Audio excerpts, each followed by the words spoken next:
Hello mga friends! Welcome back again sa ating panibagong video for today. So yan na nga guys, may lakad sana ako papuntang BIR for today's video guys. Pero accidentally kaming nagkita ng aking longtime friend na si Hugart Man. So yan nga pala yung kanyang page guys. Payakap naman si kanyang tahanan. Alright, so heto na nga, inaya niya akong bumisita dito sa Alapo Adventure Camp and grabe. Ang ganda ng place guys, nakaka-amaze. Ayan, pwede tayong tumambay dito ng ilang oras. Ayan, magmaritesa ng ilang oras. Pwede tayong mag-bonfire dito. Actually, pwede nga tayong mag-stay dito overnight guys eh. So heto na nga't hindi nakalagpas sa aking excitement. Guys, nalibutin itong napakagandang lugar na ito guys. May mga tent dito na pwede tayong pag-stayhan ng overnight, 350 per head. At may mga kubo-kubo naman dito na 1,500 pesos. Good for 3 persons. So meron ding area dito na pwede kang maglaro ng airsoft guys sa mga mahilig maglaro dyan ng baril-barilan.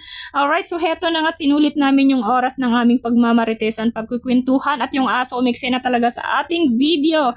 Alright, naglaro kami dito ng tungit guys kasi sobrang na-miss namin ang isa't isa. Tagal na rin kasi namin hindi nagkita guys. So heto na nga guys at inabot na tayo ng gabi. Ayan, kaya nagniningning ang mga liwanag dyan. Kaya yan na ulit ang ating panibagong video and let's go home na. Bye!